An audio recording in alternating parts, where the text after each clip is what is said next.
The view block is crazy.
Bruh.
Okay.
Like the stream, please.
Boom seasoning.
No.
Like the stream.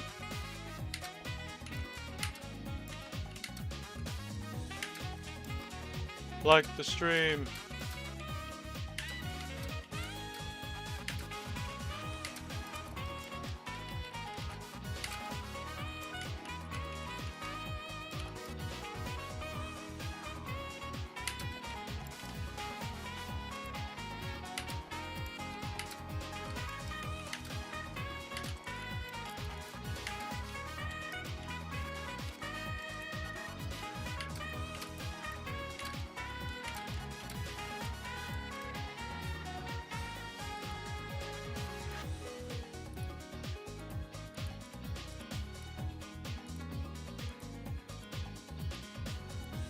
How the fuck did he get in here? I'm curious about.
Bruh.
I'm not locked in enough.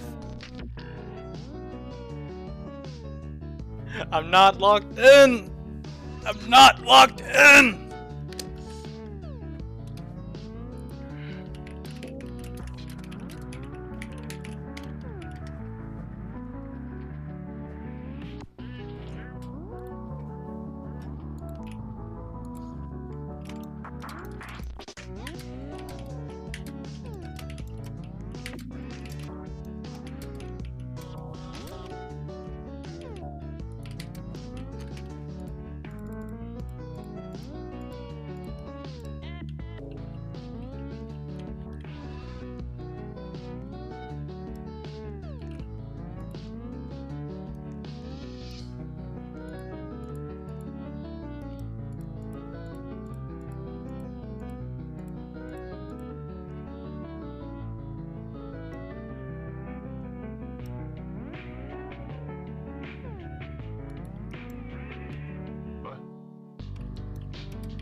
I know you guys are there. I just don't want you to see what I'm doing. We're going to let the room fill up a little bit. You have any questions? Hold on.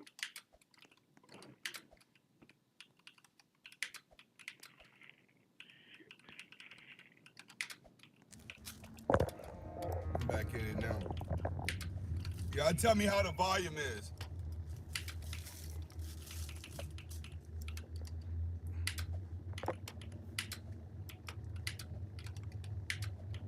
What's that, Brian Hines?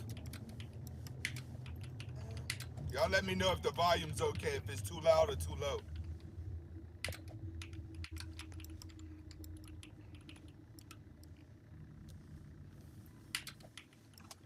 All right, I have a question to the audience for the 3 that's in there. It's going to be, what should I do with my channel?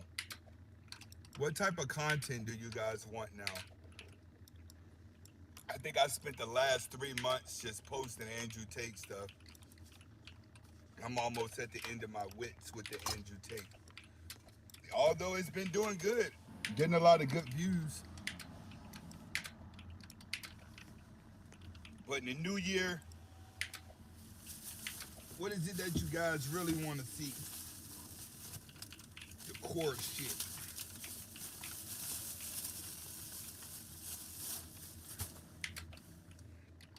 We only got 5 people in here. More interviews? So you want me to start doing interviews?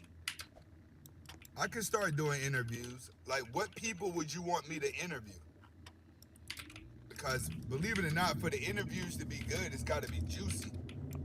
It's gotta be juicy. It got to be some juicy interviews.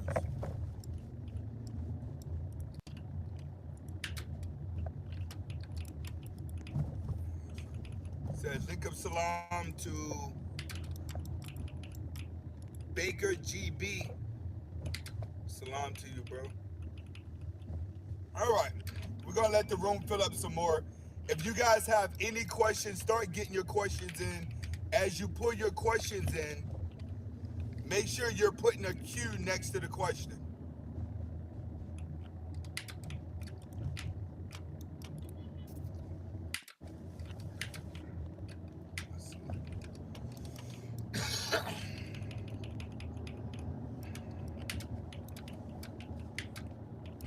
And the fellas. Go ahead, whatever questions you have, go ahead and post them. We only got 6 people in here. The algorithm been sucking for me.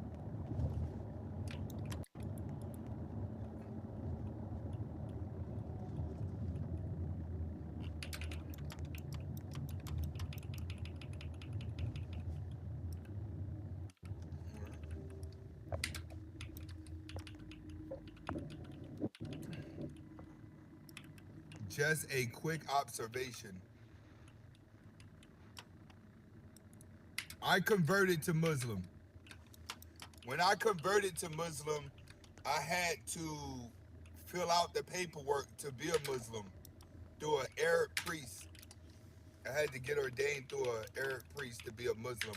That was paperwork to make me a Muslim. A certification. All right, he says your reactions be the best. So you guys prefer the reaction videos over any? I like the reaction videos too, but I'm just kind of thinking that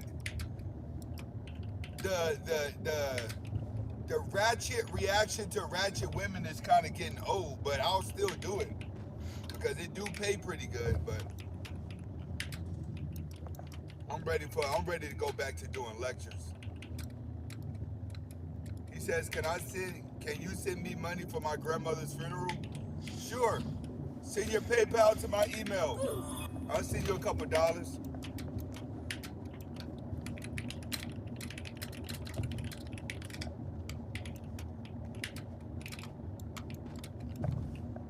He says, get a domain and point it directly to your YouTube channel. You said buy a domain that goes to my YouTube channel? All right, I gotta look into that. Buying a domain. So do I get a YouTube domain? What you're telling me, send it to my email, anthonyspade52@gmail.com. Whatever little trick you know that I can bring more traffic into my channel. Because it seems like it's boiling down to just thumbnails and titles. You said ready for me to speak as well. Like, what are you ready for me to speak on? More lectures. I want to give more lectures. The thing is, what you guys don't understand, sometimes it takes all day to write a lecture. And when I write a lecture and I go live to do a lecture, nobody donates. So it's easier for me to do a reaction video to get the views, to make the money, instead of doing lectures live where I have to maintain the energy and more focus, and then I don't get any donations. So you have to understand, I don't go live that much and do lectures because I'm not about to spend all day writing a lecture and getting it down proof in the details, and then when I go live to present the lecture, there's no donations. It's easier for me to make a reaction video, get a good thumbnail, a good keyword, get a lot of views, and make the same amount of money that I will whenever I go live, if you make the money going live. So I understand you guys want lectures, but you have to understand reaction videos, they pay extremely well. That's the difference. If I was getting, like last night when I went live for almost 2 hours for $20. Like, come on, that's a waste of energy. So instead of me complaining about not donating, I just don't do it. I go back to what works, and what works is reaction videos. A lot of people say it turned into an Andrew Tate channel. During this past month, posting nothing but Andrew Tate stuff, I made some pretty good money because of what he'd been through, and we were able to get a lot of views. I got a couple videos that hit almost 1 million views. Design and art, big shout outs, bro. That's one of the originals. I always know when I see Design and Art, he always show love. He's one of those that's definitely been loyal to the channel. I really appreciate it, bro. Really, really, really appreciate it. That's a long-time supporter, Design and Art. He's definitely a long-time supporter. But Design and Art, you already know. Go ahead and pop your question in there, bro, so I can go ahead and answer it for you. I don't like you guys donating and you don't ask the question. He says, display the domain name you make at the bottom left corner of every video. Oh, okay. I already have a domain name, at Anthony Spade.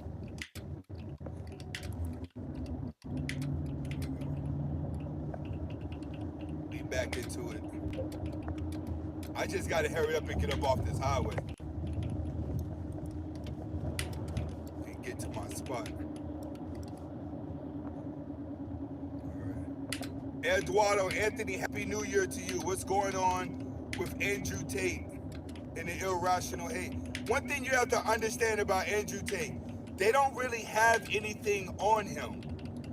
What they're trying to do is they're trying to build a case without having a case whenever it comes to Andrew Tate. But they do have the right to hold him for 30 days, just like they did last time. But in this 30-day period, they're going to try to discredit and destroy his name, especially with this Vice interview. This Vice interview is a known internet company. Vice is not really known in the rest of the world. It's known inside the Matrix. So they use Vice in order to promote the message that maybe he was doing something wrong with the girls. We don't know exactly what happened with him and those girls. All we know is we're taking everything at face value. You have to understand, when it comes to Andrew Tate, a lot of us just discovered him in the past couple of years. You have to understand that.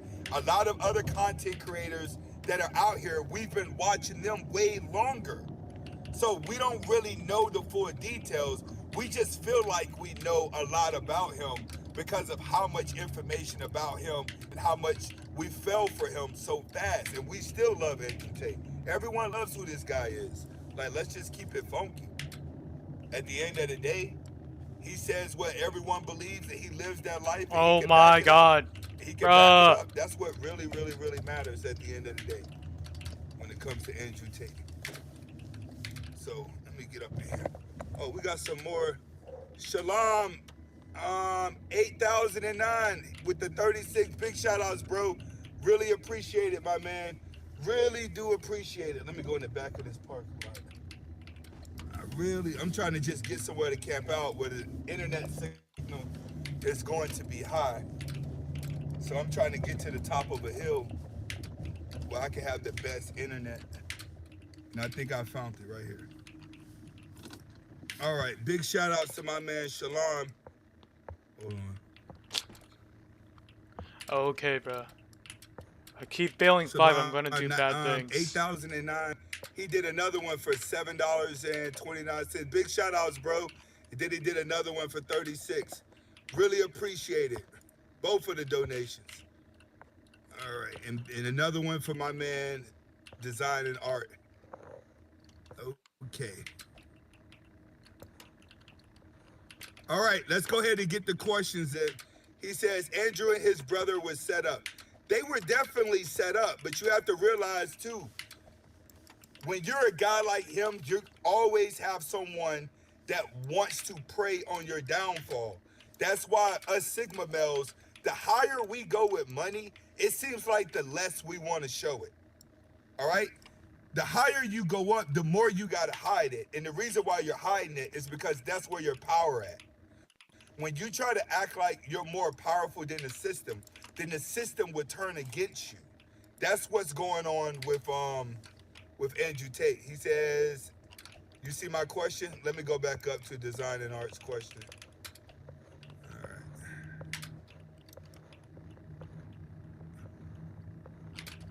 Design and Art.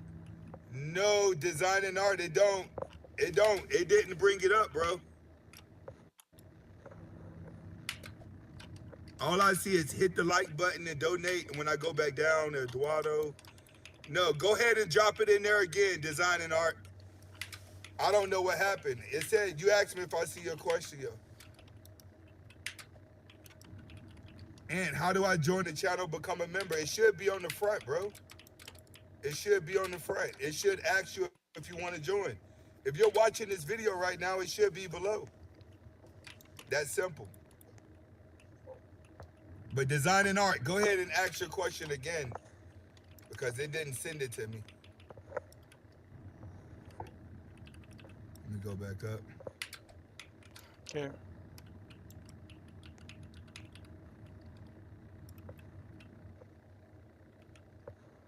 Kevin Brown trolling, bro.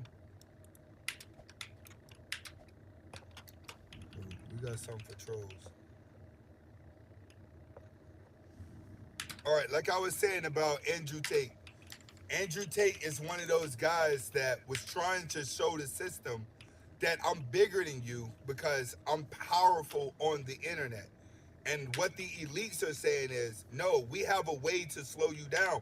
You got to realize they did the same thing to Kanye West. Here go Design and Art. Okay, he says, question, would you date a 26-year-old seriously over a 31-year-old? I'm 31 right now.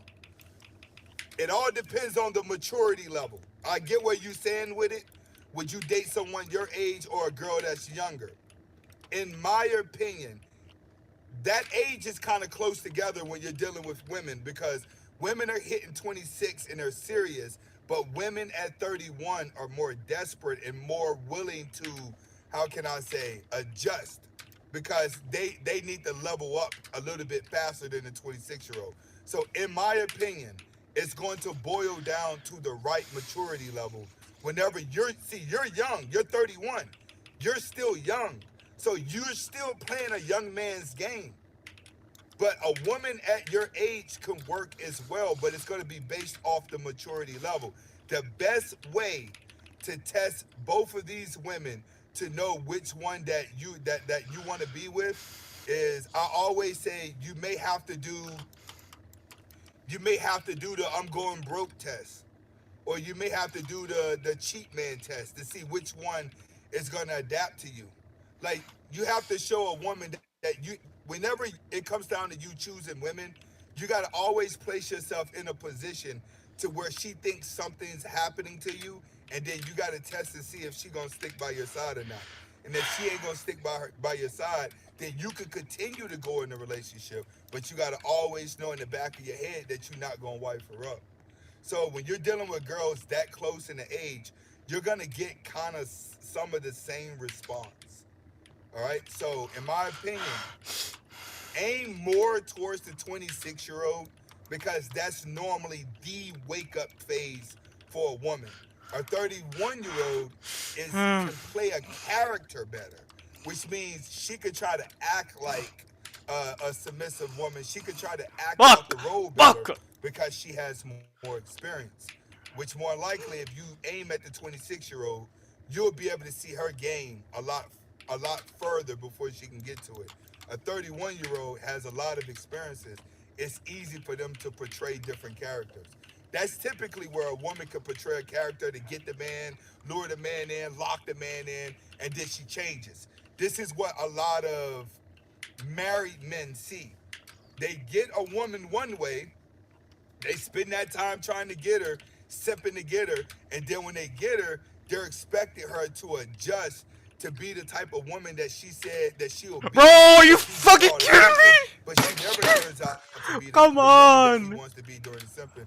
She just changes, and he goes the whole marriage trying to figure her out. So in my opinion, aim for the younger girl, but the older one. Bro, are you kidding me? All right. Hopefully, I was able to answer your question on that. How do I choke that? All right.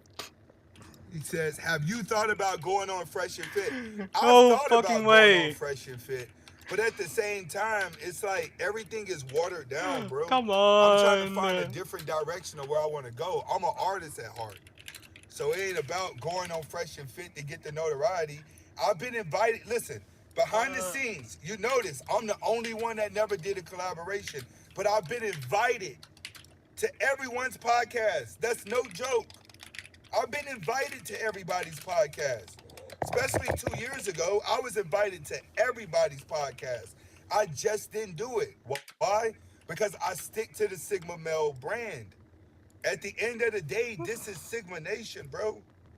No matter how it goes down, this is Sigma Nation. I'm still a guy. Fucking Sigma Nation. Stay on the outside, do my own thing. I don't like to pick up with people.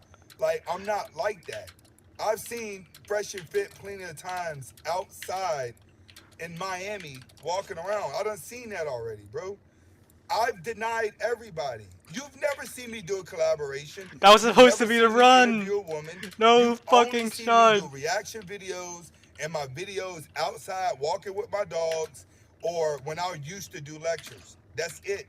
Because I really am not a clicked up person. That was supposed to be the run. Fuck. Like, I feel like a lot of people that go on Fresh and Fit, they're kind of clout chasing, just for notoriety, because the same girls are going to be there every night. So I already know what type of girls are going to be there every night. I really don't want to adjust. I really don't want to adjust. How can I say it? I don't want to adjust. I'm locked in.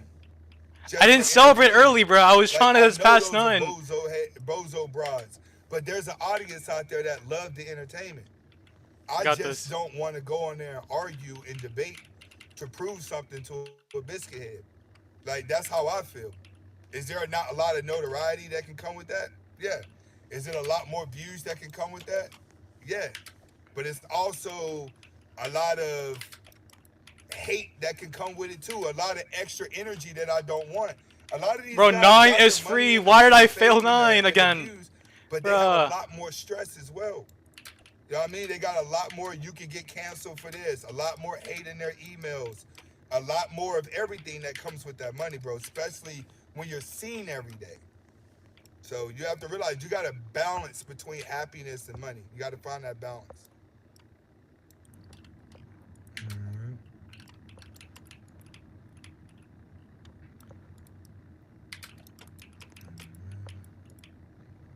Somebody says, go do something else, bro.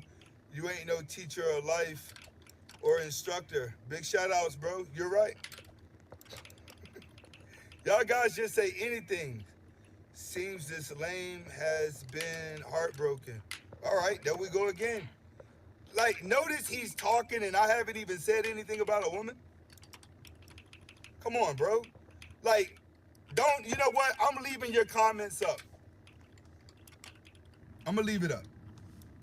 This is the shit right here, guys, that you can't be.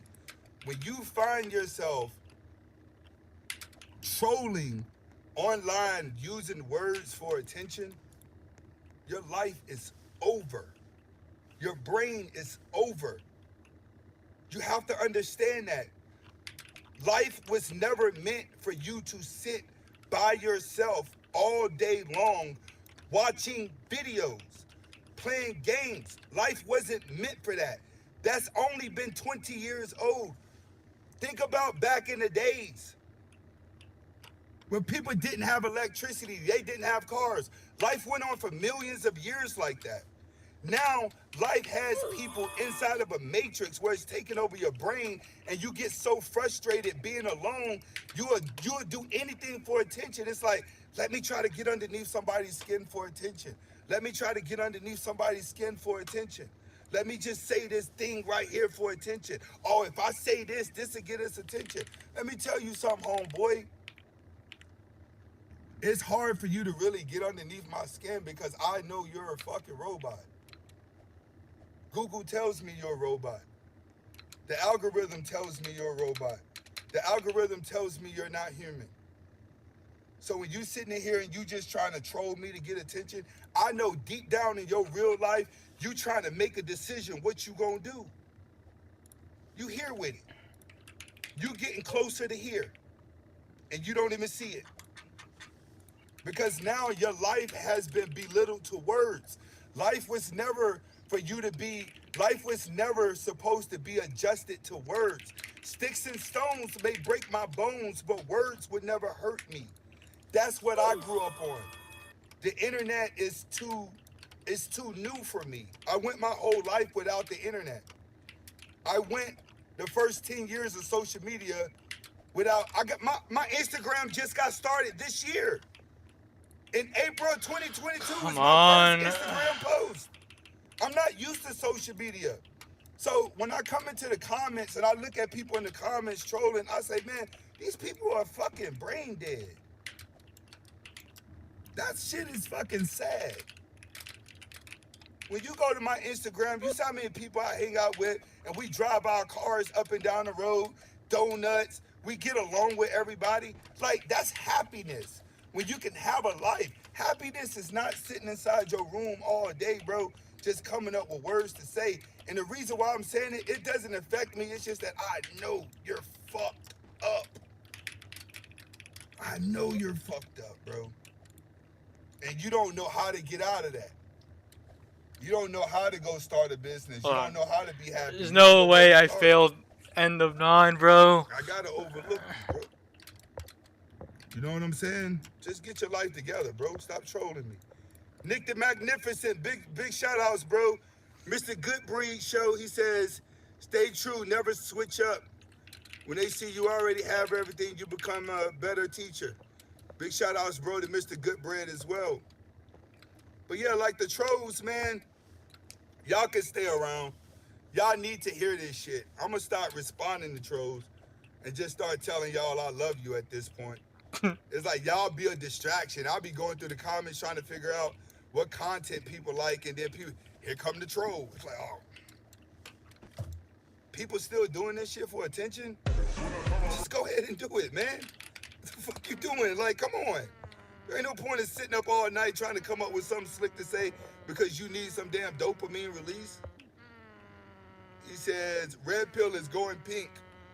He says, what we do, not what we say. He says, red pill is going pink. Only Sigma can look at things from the outside of the box and stay true to yourself.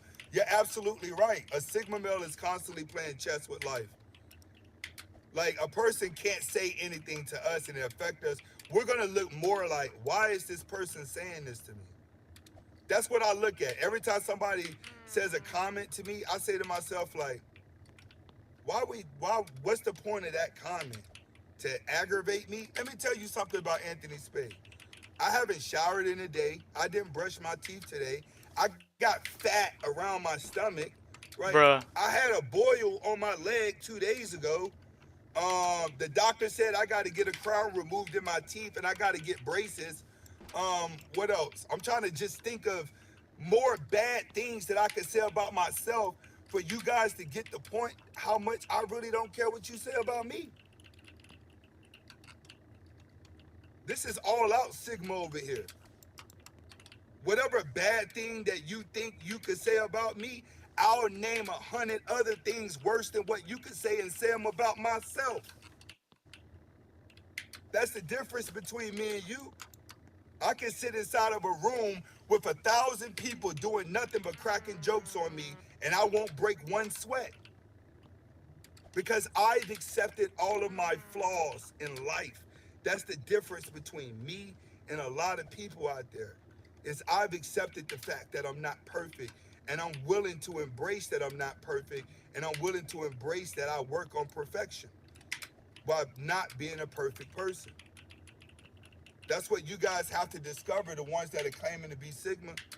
You got to be able to become that confident to the point where it ain't nothing that somebody say to you and knocks you off. Bruh. Oh, Anthony, you ain't this. Anthony, you broke. Anthony, you ain't red pill. Anthony, you beta. Anthony, you that. Give me more. Anthony fat. Anthony sloppy. Anthony this. Keep giving it, feeding it to me. I can handle it. That's what leaders are for. We're supposed to be here to handle all the negative shit that people say to you. That's what separates us from the others. You don't see me trying to get gratification amongst my peers like other content creators do. Other content creators, they want you to say their name with the big crowds. They want to be known with the Just Purely things. They want to be known with the Fresh and Fits. They want to be known with the Kevin Samuels. They want to be known with all these people. You ever notice that? And to me, it's like, I don't want to be known with all of them. I'm trying to separate myself. I'm trying to have Sigma Nation, Anthony Spade, not affiliated with a whole bunch of people for clicks and views. It don't take 7 people to screw in a light bulb. I don't feel like I need to sit on a panel with people and discuss what women are doing wrong when I know at the end of the day, you get in the gym, you don't give a fuck what no one think about you, and you get this money, them bitches is gonna suck your dick. They gonna shut the fuck up. They gonna follow you. That's the only formula that works. There is no other formula about women. So I look at a lot of these debates like, why are y'all debating? No one's gonna wake up and change. We could watch debates for the next years and 20 years. Women are never going to change. They're not. It's still going to boil down to a woman chasing a guy with higher hierarchy. That's it. They want the alpha male. They want the guy who is above the average man, and the average man needs to be working to become that guy. You don't work to become that guy, then you're right. You're going to be in the cycle of watching debates because you're part of that crowd. You're part of the crowd that ain't going to win. To be part of the crowd that wins requires a lot of more hard work. It requires a lot more focus. It requires thick skin. That's why I tell people, look at my teeth. Look, they're crooked. This one's yellow. Ew.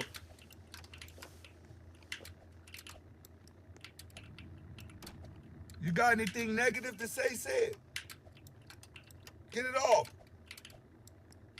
Go ahead. I got more embarrassing things to say about myself. Go ahead and say it.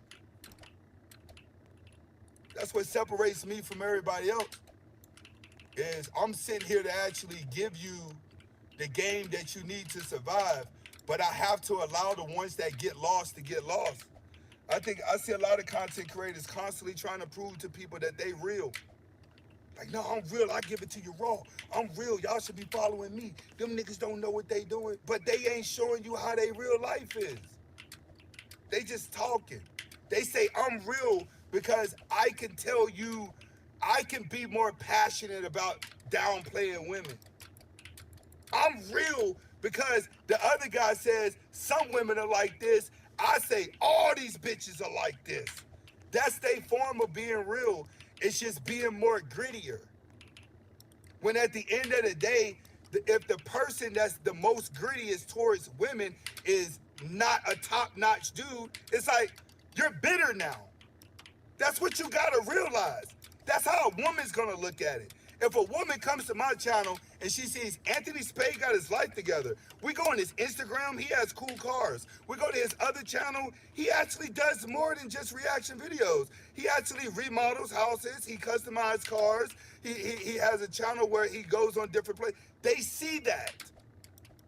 So they don't say when Anthony Spade makes his videos, he's bitter. They say Anthony Spade makes his videos from experience. But this guy over here who's so passionate about what he's doing, but he's not in shape, he's not on his grind, he's just coming up with different concepts every day to talk passionate about putting a woman down, that nigga is bitter.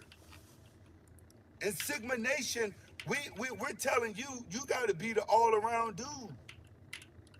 At some point, you got to stop looking at what women have done, and you got to stop and look at yourself and say, all right, where do I want to be? Where do I want to be, regardless if a woman walks into my life or not? Where do I want to be? That's the main thing that guys now have to figure out. You have to, because the road is dark. Listen to what I'm telling you. In 2023, this road is extremely dark.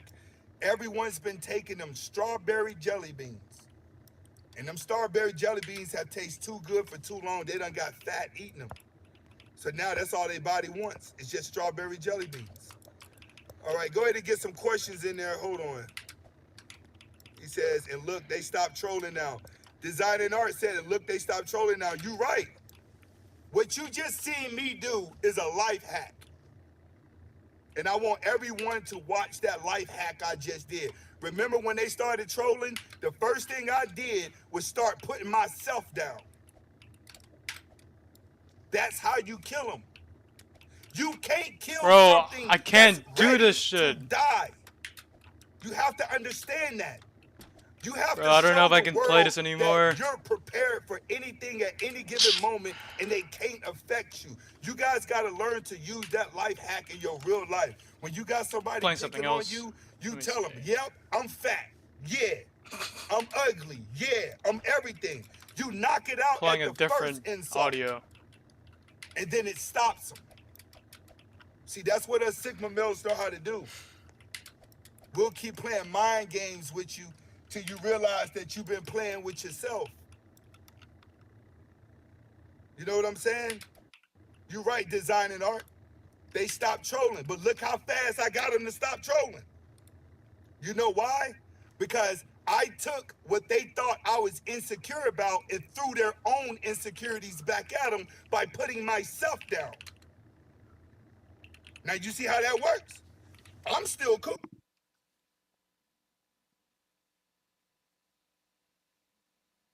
Hello everyone, in today's video I will be narrating stories that I found off of Reddit. If you enjoyed this video, make sure you subscribe to my channel, like this video, and comment something down below. But without further ado, let's get straight into these stories. About 5 years ago, I was living at home with my parents and my twin brother was there too. Every morning at about 7 AM, we would both head out for a run. We had mapped out this giant loop that we would run. To make it a bit of a competition, I would run it in one direction and my twin would run it the other direction. That way we could run and stay focused. Part of this loop was on the main street of the city my parents live in. On this main road, there were these shady apartments kind of hidden by a bunch of trees. The direction I was running, the view of these apartments was obscured by a giant hedge bush, and I couldn't see the apartments until I was right in front of them. Out of my peripherals, I see a woman standing among the trees, just staring at me. I immediately get the chills and do not turn to face her, because I didn't want to be rude. So I run on and forget about this a few minutes later. I pass my twin about 10 minutes later. He's going the opposite direction as I. I get home and my twin isn't back yet, so I go about the rest of my morning routine, including taking a shower. I get out of the shower and my twin hasn't come back yet. I'm starting to get a bit worried. An hour after I had gotten home, he's still not back and I call him. He tells me he's on his way back and he has something he needs to tell me and my parents. He finally gets home and tells us that as he's running in front of these apartments, he saw a woman hanging from the trees in front of his apartment.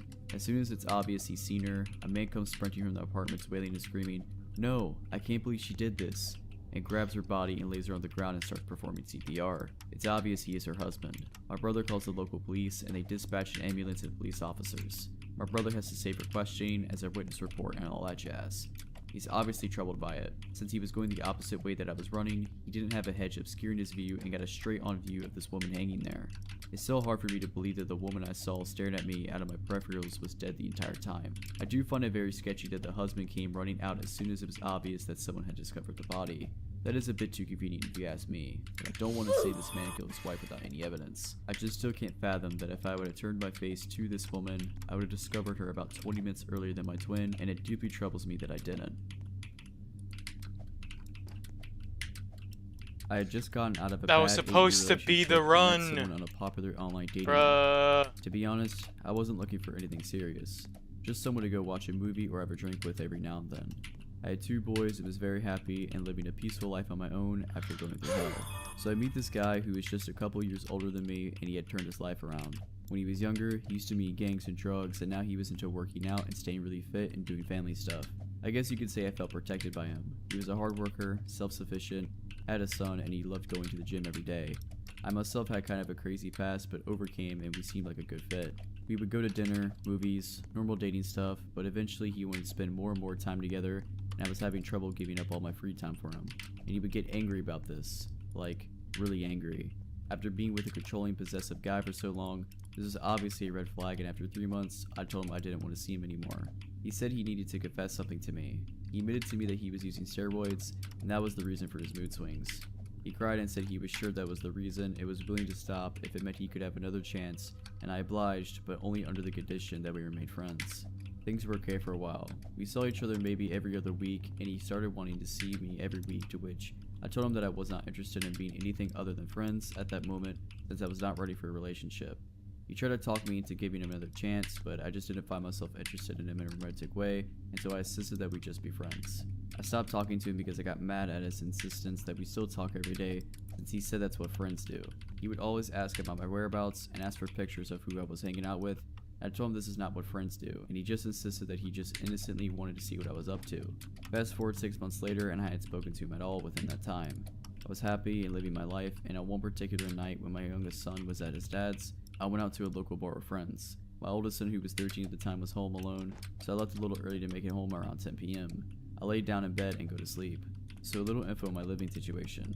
I have been living in my condo for almost a year now, and we live in a great, safe community, and I would leave my patio sliding glass door open, screen closed, to get a breeze in at night. No biggie.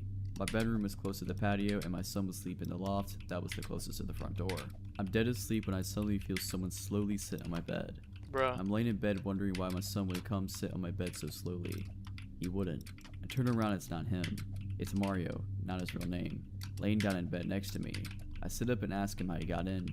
He's not answering me. He says, "I needed to talk to you." I said, "Okay, when you need to talk to someone, you don't sneak into someone's room. You call them, you leave them a note.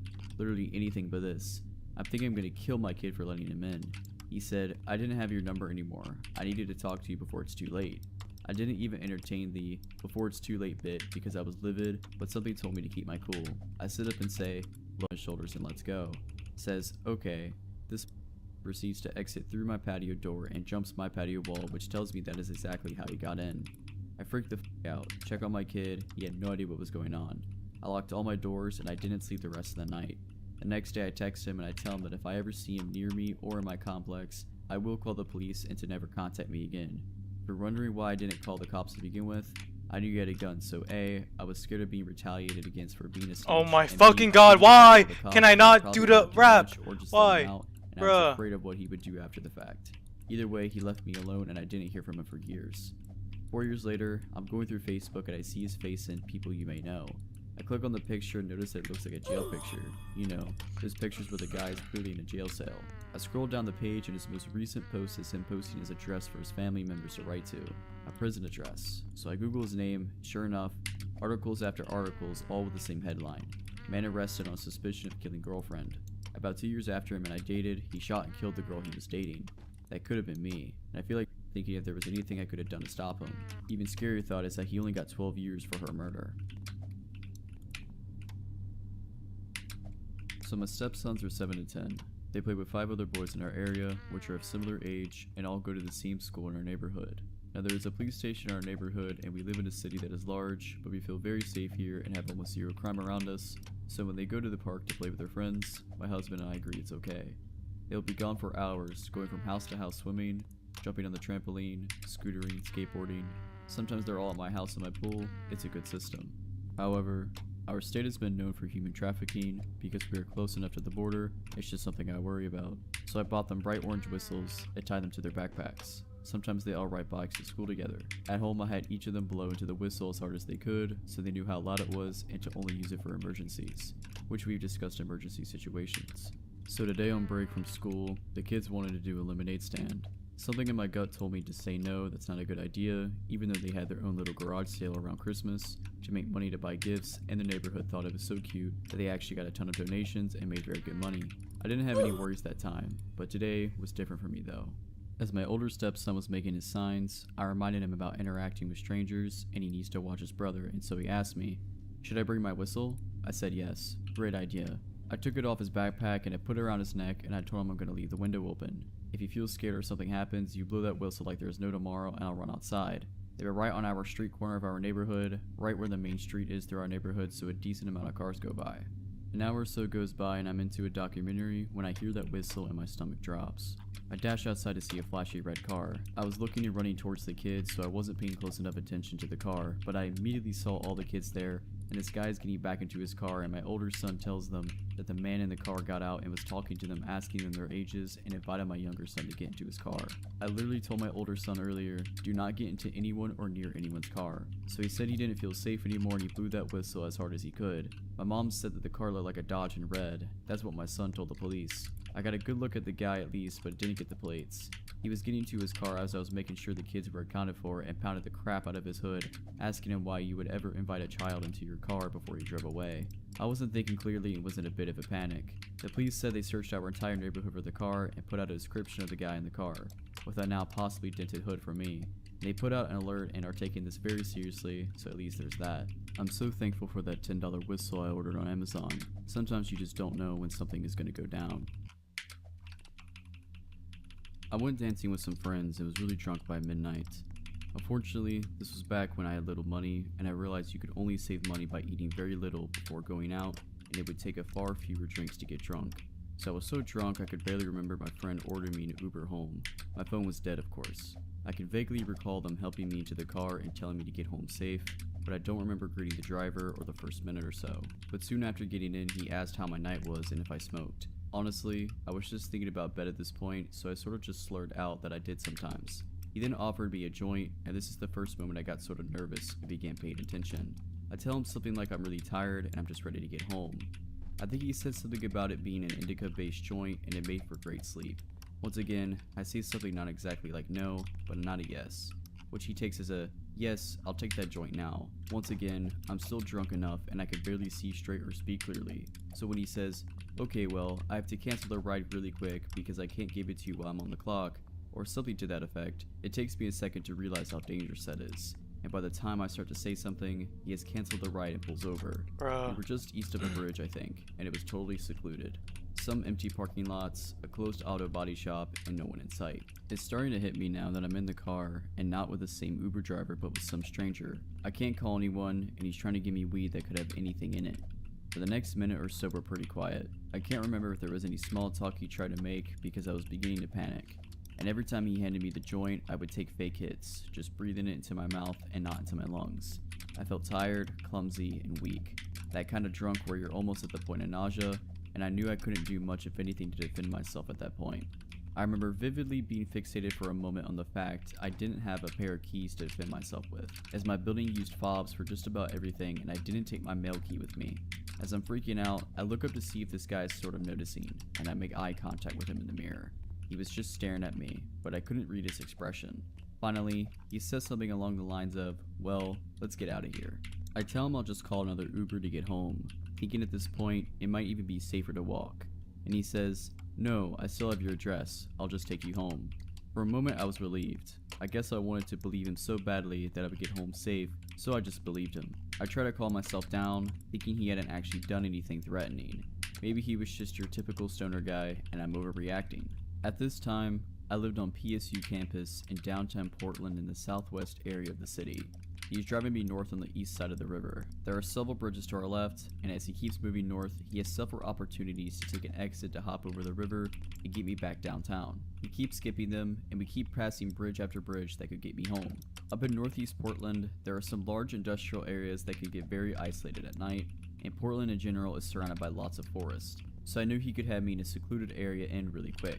After he passes like the fourth exit for a bridge, pretty sure it was the Broadway Bridge, I've been thinking in my brain for a way to make him actually take me home, and say something to the effect of, "Hey, Bro, why? Why? Which was Why? true. Why? So I said it in a very weak way. My driver says nothing, but Why? he did take the next Why? exit for a bridge and basically Why? hung a giant U-turn that started taking I me just home. practiced the Even jump as I we're on the failed. west side of town heading south, I'm still shaking and have my hand on the door handle, thinking about just hopping out at a red light the closer we get to my apartment. My phone is completely dead, and he honestly still has several chances to hop onto nearby highways and speed out the city. I have like We're getting 7 pretty close fails to on my that jump apartment alone now, in the and I'm stream. once again trying to convince myself I'm being paranoid about some stoner that can't even navigate the city. Although a few minutes before I was so scared and I was crying. So once we get about 2 blocks from my apartment, I lie and tell him it's the easiest to stop here and he can let me out. Again, he doesn't say anything but does slow the car. I'm flooded with relief and even feel myself smile, but when I go to open the door it's locked. I try to lift the lock mechanism manually, but it won't budge. I look at him instinctually to see what's up, and he's got his head turned almost fully toward me, shoulders still facing the road, just smiling at me. The worst smile I've ever seen, and it looked so mocking. It just didn't reach his eyes at all. I just started crying more and kept asking him to open the door. I was so freaked out and still very drunk, but thank God he did. I will never forget the sensation of vulnerability. Not just being drunk in his car with no way to contact anyone, but even as I got out of the car, I kept feeling like he would somehow grab the back of my shirt and pull me back in, as silly as that sounds. When I got home, I found out my boyfriend had actually gone out with friends last minute and wasn't even home. He wouldn't have even known till much later if I hadn't got back safe. The next day I convinced myself I was freaking out over nothing, which I realized still could be the case, but in my gut, I had truly felt in danger the night before. This happened quite a while ago when I was home alone with just my dog. After all this, I'm sure what happened was really strange and I have no idea what this man actually wanted. So I was watching TV one night at about 11 PM when I heard a car pull up outside and the engine shut off. I figured it was obviously a neighbor, but my nosy dog wanted to have a look and went to the window. He kind of messed up the blinds when he went to look, so I got up to fix them. When I did, I noticed a car parked on the street across from my house and my neighbor's house. I couldn't really make out any details, but it looked like the driver was still sitting in the car. I didn't really think anything of it. I got a drink and went back to watching TV. Quite a while had passed since I fixed the blinds, but I'm not sure how long. I'd guess about 15 to 20 minutes. Out of nowhere, I thought I heard a tapping at the door. Not a knock, it was much lighter and very quiet. My dog had set up to look at the door and I paused the TV when the same tapping then started on the window. I opened the blinds a little and saw a man standing there. I couldn't make out his face properly and he immediately walked back to the door and started tapping at it again. This doesn't sound very frightening and I'm not sure why, but I suddenly had a very awful feeling. I felt absolutely terrified and had no idea why. The tapping at the door never stopped, but something in my head was saying if I opened that door to him, then something really bad would happen. I went upstairs to open a window to ask what he wanted. It felt safer doing this. He said in a really quiet voice he was delivering pizza and told me how much it cost. I felt so stupid for being frightened and I told him I didn't order pizza. I guess he was speaking quietly and knocking lightly so he didn't disturb my neighbors. My dog had followed me upstairs and was letting out this odd growl and bark which isn't really usual for him. I was trying to shush him when the man downstairs told me he had the correct address and I better get downstairs now and open the door to pay what I owed and collected my food before it got cold. I was really confused because I most definitely didn't order any food and began telling him that again when I noticed he didn't have any pizza. He wasn't carrying anything at all. I told him again that he had the wrong address and he got really angry. He kept telling me to open the door. He was going between angry and sort of trying to persuade me to go back downstairs. I asked him where the pizza was. He said he had a hold of it. It was really dark, but he definitely didn't have anything in his hands. My dog was really making quite a bit of fuss at this point, and the stranger had turned into a broken record. Come downstairs. Open the door. Come downstairs and open the door. All the noise must have alerted my neighbor, who did open his front door, and the man didn't say a word but practically ran across the street to the car that I heard pull up a while ago. He went back to the car empty-handed. I have no idea what he wanted, but he certainly wasn't a delivery driver. It really freaked me out as well that my dog is quite obviously a large breed and the man saw him through the window, but he wasn't deterred at all. It seems even stranger and less random that he actually drove to my house as though he'd planned on showing up. This was in 1992. My mother was going through a bad patch in her marriage and chemotherapy for breast cancer. We lived in a very quiet town where residential areas only had small markets. For everything else, including pharmacy and public calls, we had to go through the main market, which was almost 3.5 miles from our house, 1.5 miles from our apartment blocks to main road, and then 2 miles to the market, either by walk or by public transport. My mother, who was going through some tough time given my father's complete disconnect with us. She used to call her brother, my uncle, for advice and catharsis, who lived in another city. For those calls, she had to go to the public call office, PCO, which was run by 2 weird men. The same market had the pharmacy where my mother would buy her medicine. I was 11 and oh my fucking god, can I please jump off the truss? My mother along with my sister went to the PCO to talk to my uncle. I don't remember why, but I think my father asked her to leave the house and she wanted to discuss her options. She was in distress and didn't realize it was already late when she finished the call. The market was closed, so was the public transport. My mom and sister paid the bill and started their walk home on the path next to the main road. The 2 PCO owners closed the PCO and started following them. One on foot right behind them trying to offer a ride, and the other on bicycle next to them on the deserted main road. Oh my mother strictly refused, held my sister's hand tightly, and started walking as fast as she could when a white van appeared on the service road and started driving slowly next to them. The PCO guys had already arranged a ride with some really bad intentions and didn't seem to go away. They were probably waiting for them to get off the main road to strike. On the next turn, 2 men came from the opposite side of the footpath. To my mother's relief, it was the pharmacist and his friend who were returning to pick his car from his shop's parking after a walk. They saw the men in the van and immediately realized what was going on. They stopped, said hello, and asked if she needed Bro, help. I keep failing 5! Oh my god. The men fled upon seeing the guys. The kind pharmacist saw my mother and sister to the safety of our house. My mother never went to that PCO again. A few years ago, I was renting a house in Northern California. The neighborhood was just outside the suburbs. It seemed like the perfect balance of having space and having nice neighbors close enough to not feel isolated. The area had no streetlights, so it was very dark at night, especially if there were no clouds blocking the moonlight. It didn't bother me though. It made my little house feel even more quaint on dark nights. I got home from work one day in midwinter. It was a cloudy night, so pulling up to my house, I saw only what my headlights and front porch light illuminated. When I got out of my car, I caught a whiff of cigarette smoke. That was odd, as I had never smelled that before around the house. I didn't see anyone nearby, so I ignored it and went inside. I had just got off a shift with a few hours of overtime, so I felt pretty tired. Even though it wasn't even 7 yet, I decided to take a shower and call it a night. I woke up sometime later sure that I had heard a noise inside my house. I wasn't worried right away because my friend would sometimes stop by to use my shower after work on his way to his night classes. I even gave him a spare key so he could stop by even if I wasn't home. He would always text me to let me know beforehand though, and I hadn't heard my phone go off. I reached over to my bedside table and picked up my cell phone to see if my friend had sent me a text. The bright light from my phone's screen and number pad blinded me. Through squinted eyes, I could make out it was a 9 or something, but I couldn't tell if I had an unread text or not. I set my phone aside and called out my friend's name. There were a couple seconds of silence before I heard loud footfalls. Bruh, Started running what through the front of fuck? the house. What the fuck? They were already up the stairs by the time I had opened the door and stepped inside. That house had 3 rooms upstairs, 2 bedrooms on either side of the hallway, the one that was in a spare, and a bathroom at the end. The bedroom doors were both closed, but the bathroom door was cracked open. I heard whoever was in my house thunder down the hallway past my door and into the bathroom. I failed Thank God they end of did. 9. They gave me enough time to open the attic access in the ceiling in my closet and hoist myself up.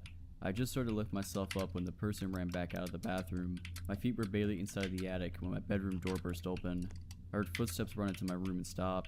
When they didn't see me in that room, they ran back to the hallway and into the other room, which just had boxes stacked in a corner, some weights, and a table where I painted my miniature models. I guess they decided that if someone were hiding, it would be in the bedroom because they charged back into my room and turned on the light. A moment later, the closet door was ripped open. I was crouched on my attic just a foot or so away from the access, so I could try to stop them if they had started to climb up. From my vantage point, all I could see was from about their knee down. They were wearing dirty blue jeans with frayed cuts and worn work boots. After a few seconds of looking into the closet, they stepped away and I heard a loud crash come from my room, followed by a scream of frustration and anger. That scream was the most unnerving part of the incident for me. Whoever it was in my house ran back down the stairs. I heard crashes and clatters as things were thrown around and furniture was knocked over.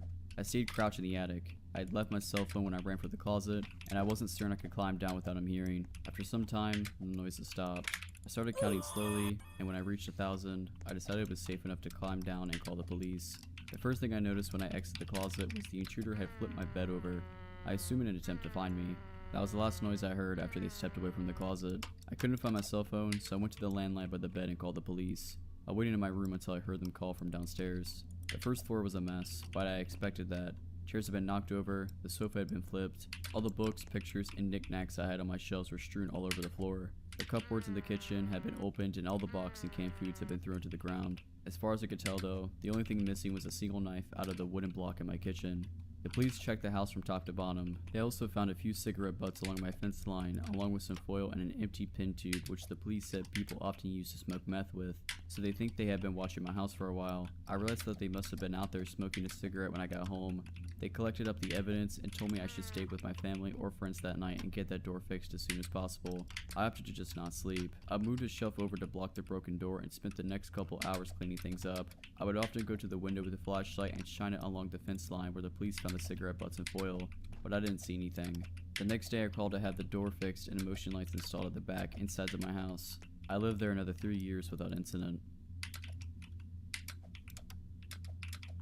My boyfriend, who I live with, works as a teacher in a town about 15 minutes away by train. He gets home more or less at the same time every day, give or take an hour or so. I, on the other hand, work from home. In late January this year, we got in a pretty big fight about something stupid.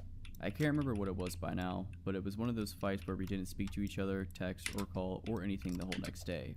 So this afternoon I was lying in bed getting work done. It was a Tuesday and I'm pretty sure his last class finished at 1 p.m. on Tuesdays, meaning he'd surely be home at 2:30. But around 1 p.m. I heard the front door open and shut. I thought, I guess he's home an hour early today.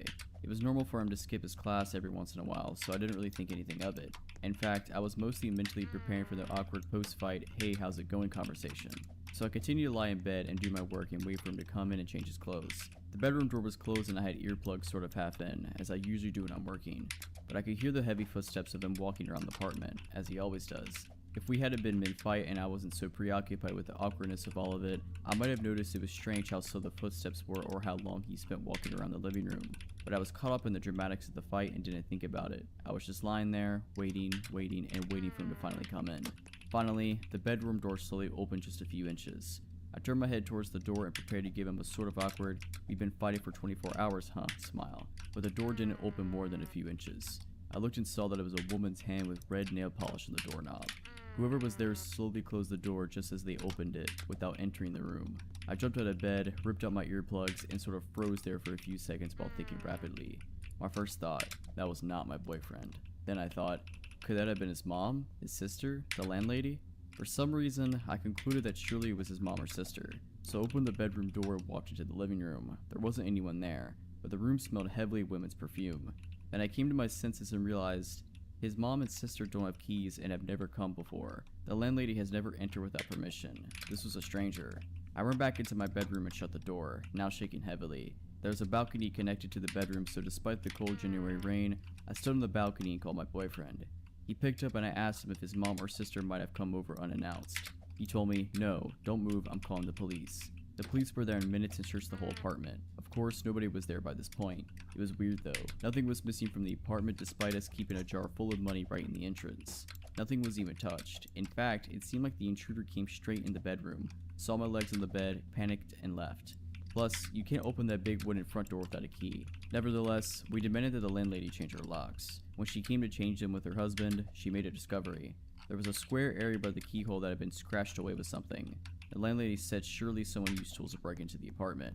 I never got to meet the person who opened the door that day, and I hope I never do. Okay, this happened in 2016 when I was a 17-year-old first-year college student in film school. I lived alone in my first ever apartment. I never felt unsafe in this apartment for several reasons. There were multiple gates in the residence that needed to be opened through a code only the people who lived there knew, and my door had 3 different locks and it was right next to the university, so most people who lived in the neighborhood were college students. Nothing bad had ever happened in the neighborhood before. I've always been very careful with locking the door when I leave my home. I always check it twice.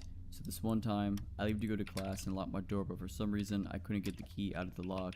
It was completely stuck, so I went to get the caretaker of the building to help me, but he wasn't there and I was getting late for class, so I went to class with the key still in the lock. I took off the keychain first so it's not too noticeable. When I got home, the caretaker was back, so he came to help me, and we couldn't get it out for 15 minutes until somehow he did. He told me the lock was damaged, but that I didn't necessarily need to change it if I only locked it once instead of twice. I just said okay and that was the end of it. I really wasn't worried because of how safe I felt in this building. Flash forward to 2 months later, I was taking out the trash one night around 11 p.m. While on the phone with my sister, I remember telling her that I was taking out the trash. Then I would take a shower afterwards before heading to a party. As I previously said, I always lock the door, even just to take out the trash. Because of my lock being damaged, I only locked it once. When I got back to my apartment, I found the door unlocked, which immediately alarmed me. So I went to the apartment and locked the door immediately, with 3 different types of locks. When you walk into my apartment, which is just 215 square feet, you have the main room in front of you and the bathroom door immediately to your left. I left the bathroom door slightly open, enough so I could see a man in my shower, turning his back to me. Naturally, when I saw this, I tried to open the door and leave as fast as possible. Except my main lock was damaged from 2 months earlier and I couldn't open it no matter how hard I tried. In this moment, all I could think of was the fact that I had to leave as fast as possible. I jumped out the window without really thinking. I figured it was the only solution, except I live on the 2nd floor, so I completely smashed my ankles in the landing. I started running in whichever way I could, and when I got a little bit further from the building, I looked back and a man was there, at my window, watching me run away. I thought of 2 possible outcomes. Either the man was going to jump and chase me, except I wouldn't get far with my twisted ankles, or he would get scared at the height and be locked in my apartment. Thankfully, he picked option 2. I went to hide in a bush a little further and called the police, who arrived in just 10 minutes because I lived close to the station. They pushed my door open and the man was there just sitting on my couch, holding a kitchen knife, waiting for me to come back, like he didn't think I would call the police. They arrested the guy and later told me he had already been arrested for attempted kidnapping and attempted murder. They also told me how everything had happened. Like I said, it was a very friendly neighborhood with mostly college students, so he got inside the building by other people holding the door for him. He then heard me telling my sister I was going to take a shower, which was why he was waiting in the bathroom for me. He crocheted my lock while I was taking out the trash. He apparently noticed me on my school campus and followed me to my home several times before succeeding to actually come in. He stayed inside waiting for me because I had recently changed my phone and the previous one was still on the table, so he thought I didn't have a phone with me to call the police. I don't live there anymore, but after that, to get into the building, we all needed identification proving we lived there. Building IDs were created and we had to scan them every time, and it was the only way to go inside the building. Nothing really bad happened in the neighborhood after that. It's back to being very peaceful and friendly. If you're liking this video, all I ask is that you make sure to subscribe to my channel and like this video. Thank you.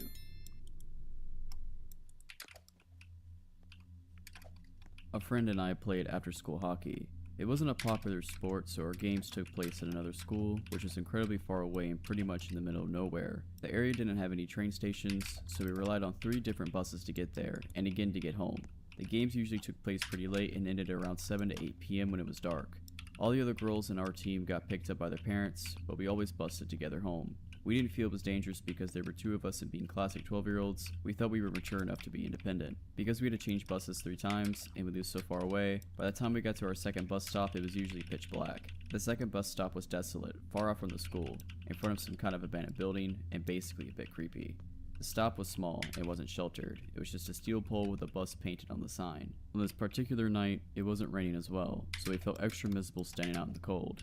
The buses in my area are also notoriously unreliable, so it wasn't unusual for us to wait an hour at this bus stop. That night it definitely felt like we had been waiting there for over an hour when a car pulled up in front of us. A woman was in it. She rolled down her window and asked us where we were going. I told her the suburb we lived in, which was an hour drive away, and she said she could give us a lift if we wanted. If it had been a man, I would have immediately been suspicious and liked it.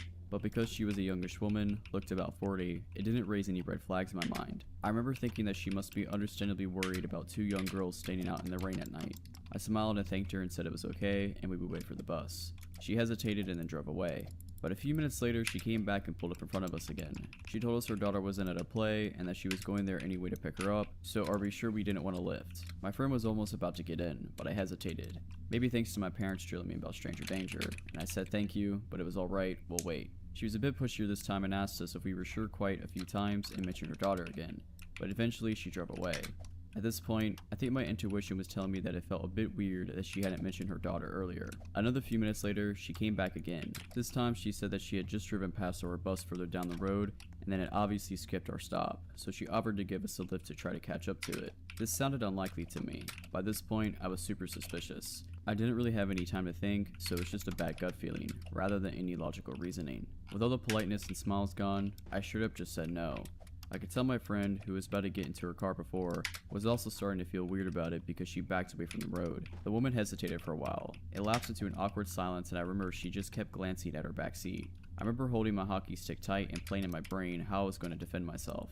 It honestly felt like forever before she finally drove away. A few minutes later the bus came and I had never been so relieved in my life.